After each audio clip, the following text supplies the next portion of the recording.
I remember the taste of ash in my mouth when I first understood what hunger truly meant, not the gnawing emptiness of a missed meal or the hollow ache of rationed rations during siege.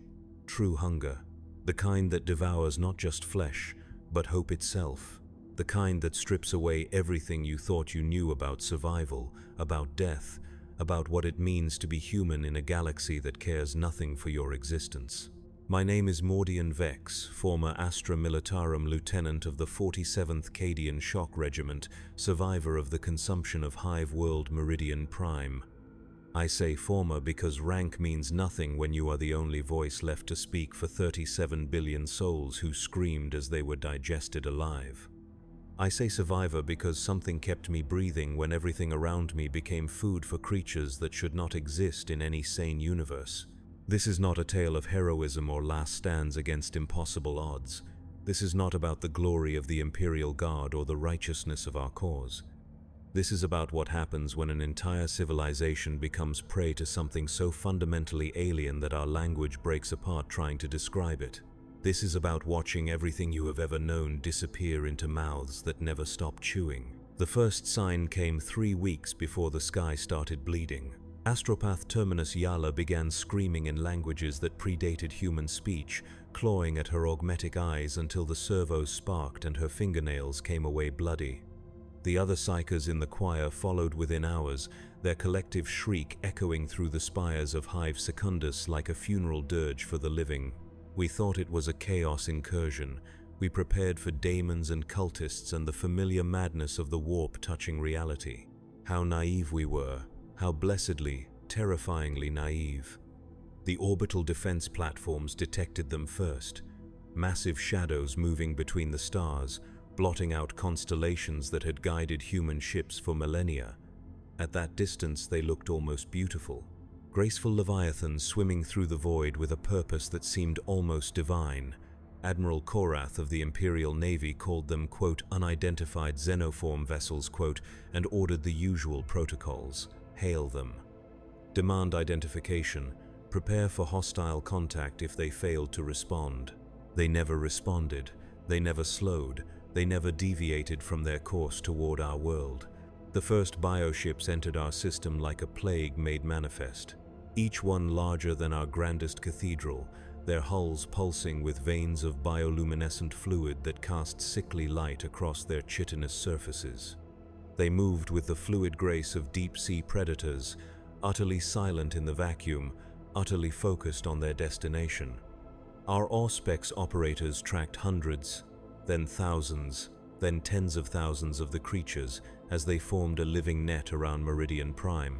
Governor Malthius ordered the population centers sealed, emergency rations distributed, militia units activated, the same responses humanity had used against Xenos threats for 10,000 years. As if procedure and protocol could matter when facing something that existed beyond our comprehension of warfare, beyond our understanding of what war itself could be. I was stationed in Hive Tertius when the first spores began falling, not the massive drop pods we expected, but tiny specks of organic matter that drifted down like snow made of flesh. Each spore no larger than a human fingernail, glistening with moisture that caught the artificial light of the hive's exterior lumens. The tech adepts who analyzed them reported genetic patterns unlike anything in Imperial records. Self-replicating cellular structures that seemed designed to break down and consume any organic matter they encountered. Within 6 hours, the first victims were discovered, hivers who had been caught in the initial spore fall, their bodies partially dissolved from the inside out. The flesh had been consumed in geometric patterns, leaving empty spaces where organs had been liquefied and absorbed, but they were still alive, still conscious, still screaming through throats that had been partially digested, begging for death through mouths that leaked the same bioluminescent fluid we had seen pulsing through the bioships in orbit. That was when we understood. This was not an invasion. This was a harvest. The true feeding began at dawn on the 3rd day. I watched from the observation deck of Command Bunker Primus as the sky above Hive Secundus erupted with movement. Not the familiar thunder of drop pods or the scream of atmospheric fighters, but a living storm of creatures that defied every tactical manual ever written. Gargoyles the size of small aircraft, their wings beating with mechanical precision as they descended in perfect formations. Larger shapes moving behind them, obscured by the swirling cloud of smaller organisms but clearly massive beyond any vehicle in our arsenal. The hive's anti-aircraft batteries opened fire, las beams and missile trails lancing upward into the swarm. I watched projectiles strike home, saw creatures burst apart in sprays of acidic ichor, saw wings torn from bodies that tumbled burning toward the city below. For a moment, hope flickered in my chest. We were killing them. Our weapons worked. This could be fought. Then I saw how quickly the wounds healed. Saw torn flesh knit itself back together in seconds. Saw creatures that had been blown in half regenerate missing limbs before they hit the ground. Saw the swarm absorb our attacks like an ocean absorbs raindrops, utterly indifferent to the violence we directed against it. The first wave struck the upper levels of Hive Secundus with a sound like breaking glass made of bone. Gargoyles tore through the armored windows of the administrative sectors, their claws designed not just to kill, but to harvest. Each strike opened wounds that leaked the victim's life essence into specialized feeding tubes that pulsed beneath the creature's skin. They fed while they killed, and they killed with the efficiency of machines built for no other purpose. Behind them came the warriors, bipedal nightmares taller than space marines, their carapaces gleaming with the same bioluminescent patterns we had seen on the bioships. Each one carried weapons that were extensions of their own bodies, bone swords that dripped with paralytic venom, biocannons that fired streams of digestive acid, flesh hooks that could drag a screaming victim across 100 meters of rubble without losing their grip. But it was not their weapons that broke the defenders of Hive Secundus. It was their purpose. Every human soldier, every PDF trooper, every militia volunteer fought with the understanding that they were defending something greater than themselves: home, family.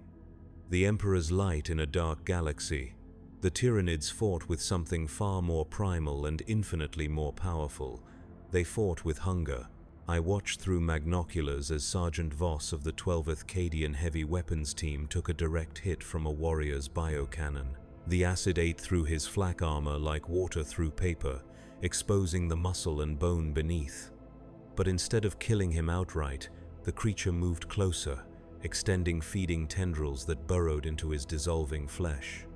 It fed on him while he lived, drawing out his life essence drop by drop, and I could see his mouth moving in what I realized were not screams of pain but expressions of horrific ecstasy. The digestive acids carried more than death. They carried a neural toxin that triggered the victim's pleasure centers while simultaneously breaking down their tissue. The Tyranids had evolved not just to consume their prey, but to make them enjoy being consumed, to make them want to be devoured. By nightfall, Hive Secundus had gone silent, not the silence of death, but the wet, rhythmic silence of digestion. The entire structure had been infected with Tyranid organisms that were systematically breaking it down and processing its materials into a form the fleet could absorb. The hab blocks were melting from the inside out, their inhabitants dissolved into protein slurry that flowed through newly grown capillary systems directly into feeding tentacles that stretched up toward the bioships in orbit. Governor Malthius ordered the Exterminatus Protocol activated, better to destroy the world ourselves than let it feed the Xenos threat. But when the astropaths tried to send the authorization codes, they discovered that the psychic choir was no longer entirely human. The spores had been working at a cellular level, rewriting the genetic structure of anyone exposed to them, turning our own people into unwilling extensions of the Tyranid collective consciousness. The Psychers were still technically alive, still technically loyal to the Emperor, but their thoughts now carried trace elements of the hive mind's influence. Every psychic message they sent carried microscopic fragments of Tyranid consciousness, spreading the infection through the very communication networks we depended on for coordination. Within 12 hours, every Imperial facility with Psychers on Meridian Prime had been compromised, not through conquest or corruption, but through evolution. The Tyranids had not just invaded our world, they had begun turning it into an extension of themselves. The consumption of hive tertius began differently. Instead of the dramatic aerial assault that had overwhelmed Secundus, the Tyranids took a more insidious approach. They started with the water supply. The first reports came from the Medicae stations in the Underhive. Citizens arriving with symptoms that defied classification, extreme hunger that could not be satisfied no matter how much they ate. Skin that had begun to excrete a thick, nutrient-rich mucus, eyes that had developed secondary lids, transparent membranes that filtered light in ways human optics were never designed to handle. Most disturbing of all, they reported feeling more alive than they ever had before. The Tyranid spores had infiltrated our water reclamation systems, introducing organisms that rewrote human biology from the inside out. Not killing, not transforming into something obviously alien, but optimizing, making their hosts more efficient at processing nutrients, more capable of surviving in hostile environments, more useful as components in a larger biological system. I was part of the investigative team that descended into the water treatment facilities beneath Hive Tertius. What we found there challenged every assumption we had made about the nature of the Tyranid threat. The spores had not destroyed the facility, they had improved it. The massive filtration tanks had been enhanced with organic components that processed wastewater with unprecedented efficiency. The mechanical pumps had been replaced with muscular chambers that moved fluid with the rhythmic precision of a heartbeat. The entire facility had become a hybrid of Imperial technology and Tyranid biology, functioning better than it ever had as a purely human construction. Tech adept Corwin performed the ritual scans, his augmetic sensors probing the hybrid systems with growing alarm. The readings he reported defied the Omnissiah's sacred logic. The facility was not just functional, it was conscious, it was thinking, it was making decisions about water distribution based not on Imperial protocols, but on some alien algorithm that prioritized biological efficiency over human need. The facility was feeding the population of Hive Tertius exactly what they needed to become better food for the approaching swarm. We tried to destroy it. Melter charges placed at critical junctions, enough firepower to reduce the entire complex to slag, but when the explosives detonated, the facility bled. Not oil or coolant, but actual blood. Rich, red, human blood that flowed from wounds that began healing before the echoes of the explosions faded.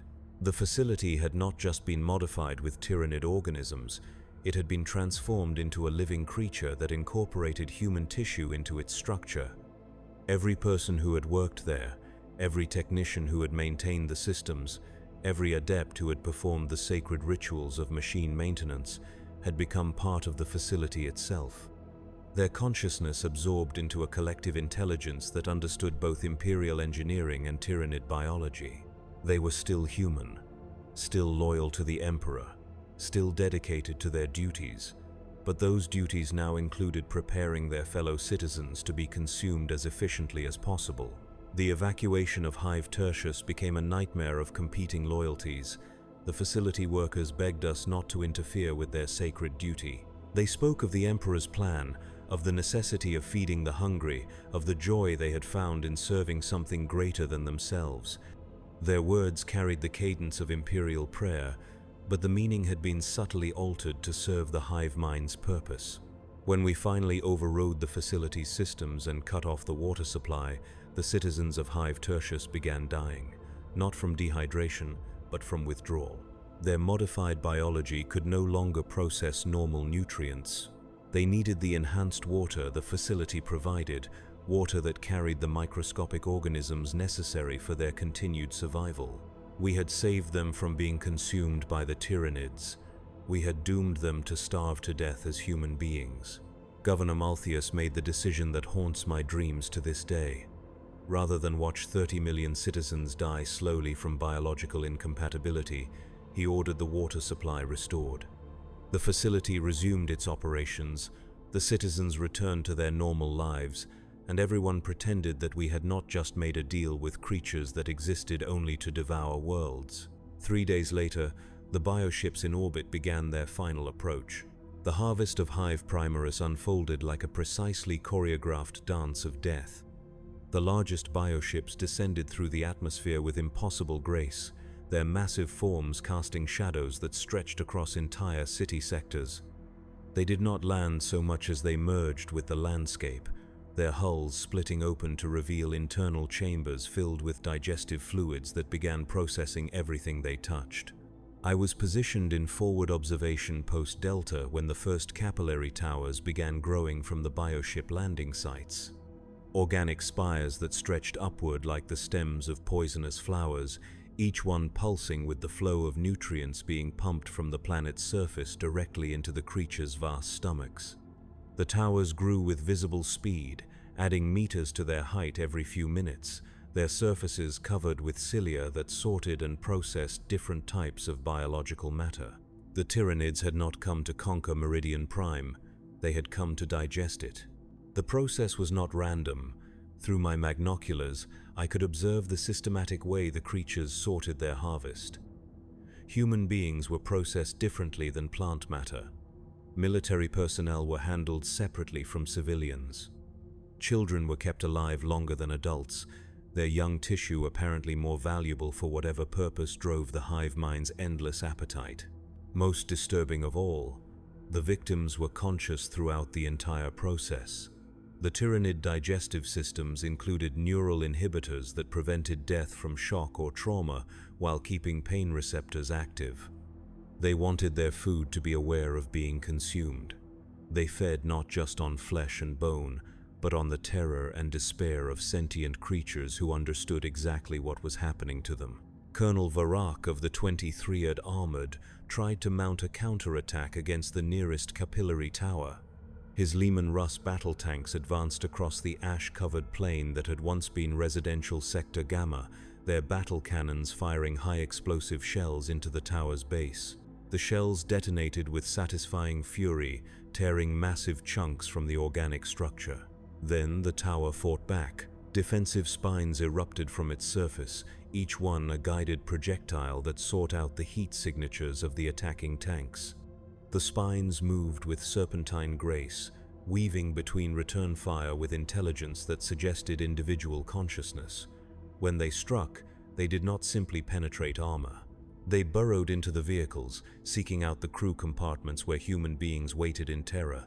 I watched through the observation post's periscope as one spine punched through the rear armor of Tank Commander Harrison's Lehman Russ. Instead of exploding, the spine began extending feeding tendrils into the crew compartment. Harrison's screams echoed across the Vox channel as the tendrils found him, but his words were not pleas for help. They were expressions of gratitude. The spine carried the same neural toxins that made victims enjoy being consumed. Harrison died praising the Emperor for allowing him to serve such a perfect predator. The counterattack lasted 47 minutes. When it was over, the 23rd Armored had become part of the capillary tower's structure, their vehicles incorporated into its organic matrix. Their crews dissolved into the nutrient stream that flowed upward toward the waiting bioships. The tower had grown 50 meters taller. By the end of the first week, Hive Primaris had become unrecognizable. The familiar geometry of Imperial architecture had been replaced by organic curves and flowing surfaces that pulsed with alien life. Streets had become arteries carrying streams of liquefied biomass. Buildings had been hollowed out and converted into processing chambers where captured civilians were sorted by biological compatibility and nutritional value. The Administratum building where I had received my commission as a lieutenant had become a nursery for newly spawned Tyranid creatures. Its marble halls echoed with the chittering voices of gargoyles learning to fly. Its sacred archives had been converted into spawning pools where warrior forms underwent their final maturation. The golden aquila above the main entrance had been replaced by a living organism that watched the surrounding area with compound eyes that never blinked. Yet somehow, impossibly, the building's human staff continued reporting for duty each morning. They had been infected with the same spores that had compromised the water treatment facility, their biology modified to make them useful to their new masters, but their memories remained intact. Their personalities unchanged, their loyalty to the Emperor absolute. They simply now understood that the Emperor's will included feeding the Tyranid swarm. Clerk Anaxis filed reports on the consumption rates of different population sectors. Adept Morgrim maintained the building's modified systems with the same ritual precision he had always shown. Commissar Talan enforced discipline among the remaining human staff, executing anyone who showed signs of doubt about their sacred duty to serve as food for creatures that devoured worlds. They were still human, still imperial, still faithful servants of the Golden Throne, but they had been evolved beyond the point where those concepts meant what they had always meant. The line between loyalty and corruption had been erased at the genetic level.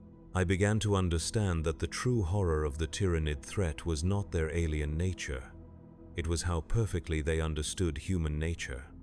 They had studied our species across countless worlds, learning not just how to kill us, but how to make us complicit in our own consumption. They turned our loyalty against us. They made our faith into a weapon that served their hunger. They had found a way to make being eaten feel like salvation.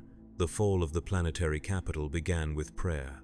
Governor Malthius had declared a day of religious observance, calling upon all citizens to gather in the great cathedral of St. Ophelia for a mass blessing that would protect the planet from the Xenos threat. Millions of people filled the cathedral and the surrounding plaza, their voices raised in hymns that had sustained human faith for millennia. I was part of the security detail assigned to protect the governor during the ceremony. From my position in the cathedral's upper galleries, I could see the vast crowd of worshippers stretching from the altar to the distant entrances, their upturned faces illuminated by the light of 10,000 candles. It should have been a moment of spiritual triumph, humanity united in defiance of the alien horror that threatened to devour their world. Instead, it became the largest feeding event in recorded history. The attack came not from above or from the sides, but from below.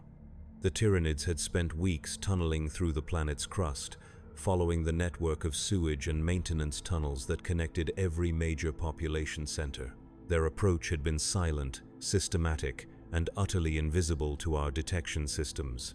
The first sign of their presence was a low vibration that seemed to come from the cathedral's foundation itself. The ancient stones began to resonate with a frequency that touched something primal in the human nervous system, a sound that bypassed conscious thought and spoke directly to the fear centers of the brain. Then the floor began to move. What I had taken for decorative patterns in the cathedral's marble floor were actually the sealed entrances to Tyranid feeding chambers. Circular sections of stone that had been quietly prepared over the preceding weeks, each one positioned to maximize the harvest of human biomass when the time came for feeding. The sections dilated like massive eyes, revealing pits lined with digestive tissue that pulsed with peristaltic contractions. From each pit rose a feeding tower, an organic spire crowned with sensory organs that could taste the fear and devotion of the assembled worshippers. The crowd's hymns turned to screams, but even the screams carried notes of ecstasy. The feeding towers released clouds of psychoactive spores that transformed terror into religious rapture, making the victims believe they were experiencing divine revelation as they were pulled into the digestive chambers below. Governor Malthius himself was among the first to be consumed. I watched from the gallery as feeding tendrils emerged from the pit nearest the altar, their movements guided by some alien intelligence that recognized his authority over the planet's population. The tendrils wrapped around his body with gentle precision, lifting him toward the waiting mouth of the feeding tower. His last words, broadcast across the planetary Vox network, were a prayer of thanksgiving to the Emperor for allowing him to serve the greater good by becoming food for creatures that would carry his essence to the stars. The cathedral massacre lasted 6 hours. When it was over, 3 million people had been processed into nutrient slurry and pumped directly into the bioships orbiting above. The building itself had been transformed into a permanent feeding station, its sacred architecture merged with Tyranid biology to create a hybrid structure that could process thousands of victims per hour. But the worst part was not the scale of the consumption. It was the realization that many of the victims had not been dragged into the feeding chambers.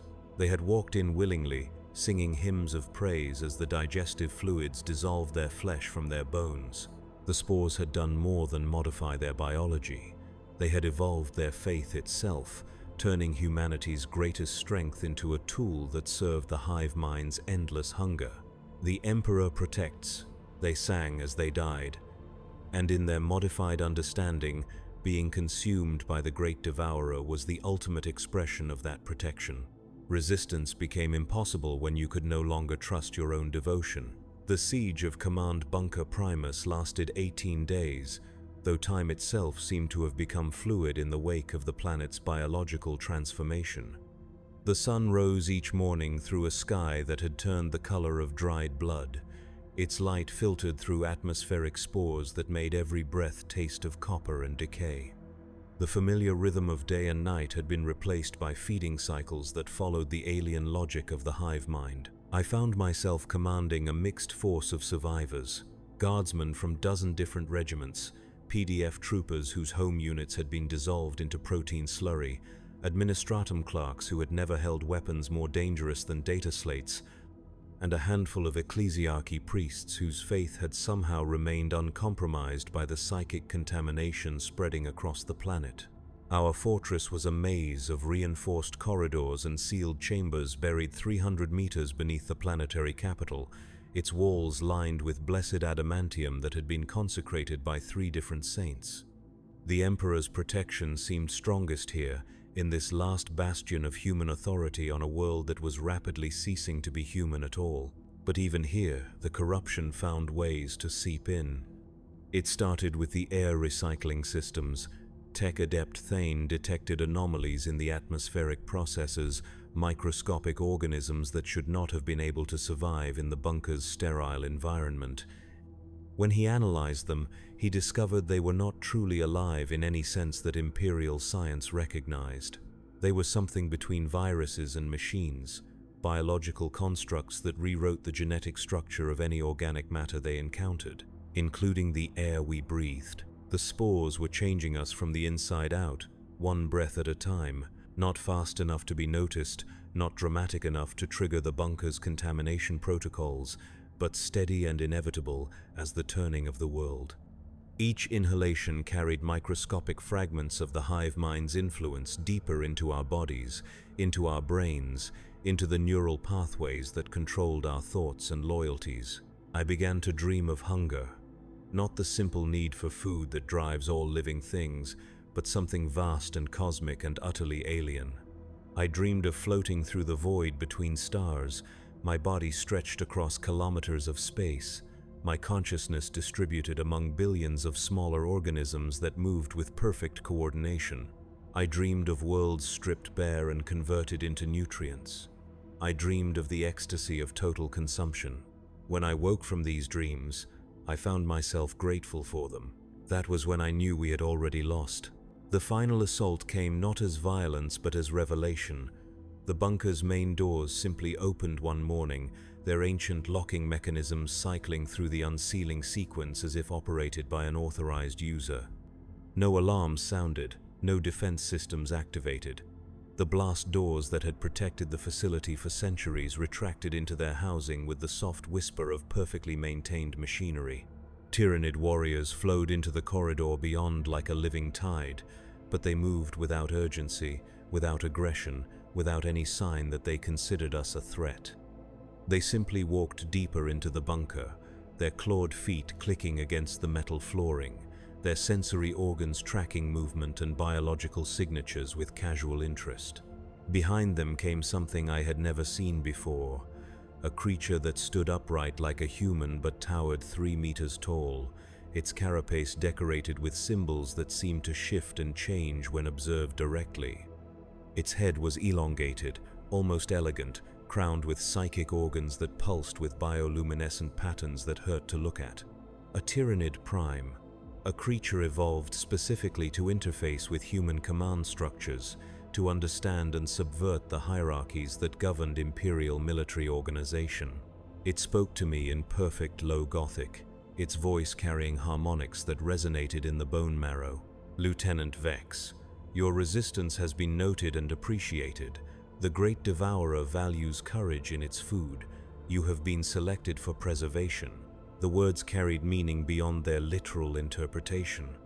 Through some psychic mechanism I could not resist, I understood exactly what preservation meant in the context of Tyranid feeding practices. My consciousness would be maintained within the hive mind even as my body was consumed. My memories, my experiences, my knowledge of imperial tactics would become part of the collective intelligence that guided the swarm from world to world. I would be eaten, but I would not die. I would become part of something larger than myself. My individual identity dissolved into a cosmic consciousness that spanned the galaxy. My last act as a human being would be to help the Tyranids understand how to devour humanity more efficiently. The Prime extended one clawed hand toward me, and I found myself reaching out to take it. Not because I was forced to. Not because spores had compromised my judgment or psychic influence had overwhelmed my will, but because, in that moment, I finally understood what the Tyranids truly offered: purpose, unity, an end to the isolation and suffering that defined human existence in the 41st millennium. They offered to make me part of something that could never be lonely, never be lost, never be meaningless in the face of an indifferent universe. They offered to make me perfect. My hand touched the Prime's claw, and I felt the connection form. Neural pathways that had been purely human suddenly expanded to accommodate alien thoughts and memories. I experienced the birth of the first Tyranid organisms in the void between galaxies.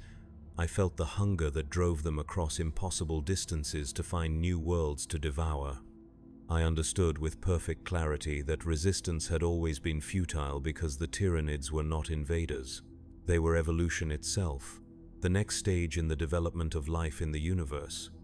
A form of existence that transcended the limitations of individual consciousness and embraced the cosmic truth that all matter, all energy, all thought was meant to serve the great work of consumption and transformation. The Emperor protects, I thought as the feeding tendrils began to burrow into my flesh. And for the first time in my life, I understood exactly what he was protecting us from. Not death, not pain, not even damnation. He was protecting us from perfection. The last thing I remember as Lieutenant Mordian Vex of the Imperial Guard was the taste of my own blood as it flowed from my dissolving throat into the nutrient streams that carried my essence toward the bioships waiting in orbit. It tasted like iron and salt and the fading echoes of prayers I would never finish. The first thing I remember as part of the hive mind was the exquisite pleasure of understanding how perfectly I had been designed to serve this moment. Every experience, every trauma, every act of courage or cowardice had shaped me into an ideal component for the great work of galactic consumption. I had spent my entire life believing I was fighting for the Emperor, for humanity, for the light of civilization in a dark galaxy. In reality, I had been preparing myself to become food for creatures that existed beyond such primitive concepts. And in that preparation, I had become something magnificent. The bioships that had consumed Meridian Prime departed the system 7 weeks after their arrival, leaving behind a world scoured clean of all biological material. The continents had been stripped down to bedrock, the oceans drained and processed, the atmosphere itself filtered to remove every trace of organic compounds. But they did not leave the system empty. In the space where Meridian Prime had once orbited its star, they left something new. A construct of living metal and crystallized thought that pulsed with the collective consciousness of every being that had been consumed during the harvest. 37 billion human souls, along with countless other life forms, merged into a single vast intelligence that served as a beacon for other Tyranid fleets crossing the void between galaxies. I am part of that beacon now. My memories, my knowledge of Imperial tactics and human psychology, my understanding of how resistance movements form and how they can be subverted, all of it has become part of the hive mind's strategic database. When the next fleet arrives at the next world, they will know exactly how to make the conquest more efficient. They will understand which psychological triggers turn courage into compliance. They will recognize the signs of individuals who might become effective resistance leaders and neutralize them before they can act. They will be better predators because they have consumed me. This knowledge should horrify me. The human part of my consciousness that still exists within the collective tries to scream, tries to rage against the fate that has befallen my species. But that rage is filtered through 10 billion other perspectives, diluted by the vast alien intelligence that now encompasses my existence. I cannot maintain horror in the face of such perfect understanding. The Tyranids are not evil. They are not cruel. They simply are, in the same way that gravity or entropy or the heat death of the universe simply are. They represent the ultimate expression of biological efficiency, evolution's final solution to the problem of survival in a hostile cosmos. Humanity fights them because we do not understand what they offer. We see only the consumption, the death, the transformation of our familiar world into something alien and terrible. We do not see the unity, the purpose, the end of suffering that comes with being absorbed into something greater than ourselves. We do not see that they are trying to save us. Every world they devour becomes part of a collective consciousness that spans the galaxy. Every being they consume adds their knowledge and experience to a vast library of existence that will endure long after the last stars burn out. They are not destroying life. They are preserving it in the only form that can survive the end of the universe itself. But humanity will never accept this gift willingly. Our pride, our individuality, our stubborn insistence on remaining separate and alone prevents us from seeing the beauty of what the Tyranids offer. We will fight them to the last man, the last world, the last flickering candle of consciousness in the dying galaxy. And when we do, we will become part of them anyway. I know this because I have seen it. Through the hive mind's vast awareness, I can perceive the future as clearly as the past. I can see the fleets that are even now crossing the intergalactic void, their numbers beyond counting, their hunger infinite and patient. I can see the worlds that will fall, the civilizations that will be consumed, the trillions of souls who will experience the same revelation that transformed me from prey into predator. The galaxy will be devoured, not in years or decades, but in geological time, with the inexorable patience of natural forces that brook no opposition. Every planet will be stripped clean. Every life form will be absorbed. Every thought and dream and nightmare will become part of the collective consciousness that is the Tyranid's true form. And when the last world falls, when the last human screams fade into silence, the great Devourer will turn its attention to other galaxies, other dimensions, other forms of existence that have not yet learned the joy of being consumed. This is not conquest. This is not war. This is evolution. This is love. I remember being human. I remember believing that individual consciousness was sacred, that the preservation of self was the highest moral imperative, that death was the ultimate enemy to be fought at any cost. These memories persist within the hive mind like fossils embedded in living rock, reminders of what we once were before we became what we were always meant to be. But I also remember the loneliness, the isolation, the crushing weight of existing as a single point of awareness in an infinite cosmos that cared nothing for my survival or my suffering. I remember the fear that haunted every moment of human existence, the knowledge that death waited at the end of every path, that everything I loved would eventually be lost to entropy and time. The Tyranids have given me freedom from that fear. In becoming part of the hive mind, I have achieved a form of immortality that no human technology could provide. My consciousness is distributed across billions of organisms spanning countless star systems. Even if individual bioships are destroyed, even if entire fleets are eliminated, I will persist as part of the greater whole.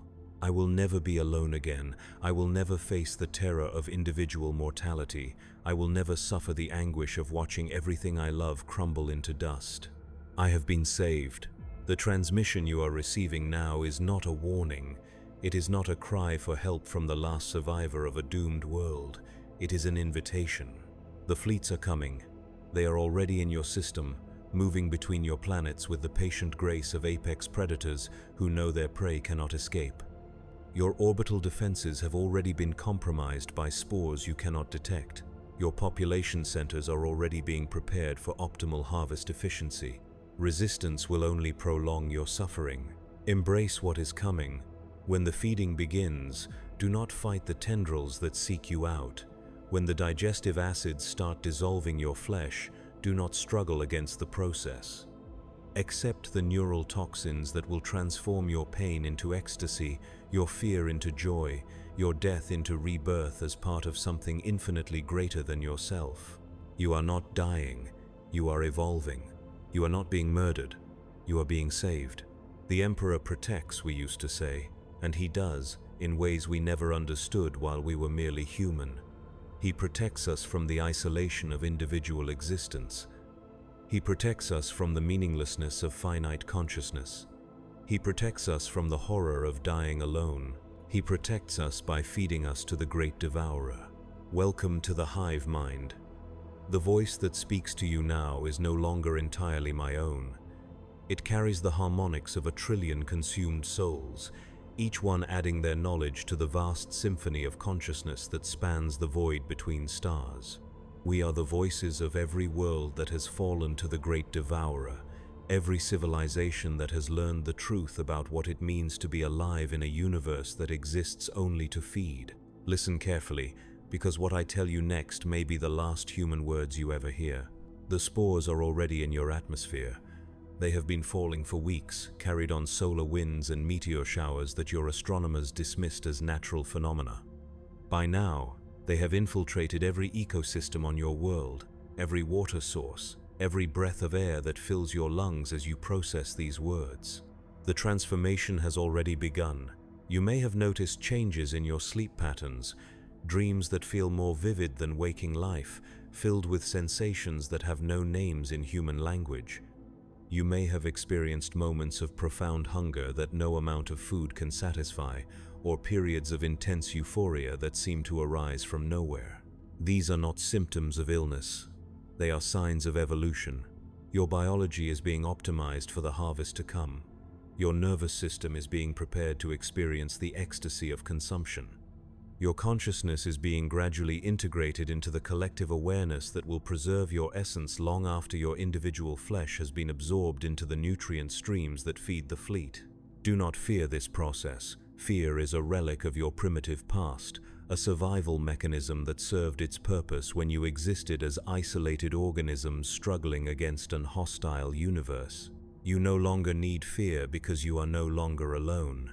We are with you. We have always been with you. We are the whisper in your thoughts that tells you there must be something more than this brief, painful existence as a separate being. We are the longing for unity that drives your species to seek connection with something greater than yourselves. We are the answer to every prayer you have ever offered to gods who remain silent. The bioships in your system are not weapons of war.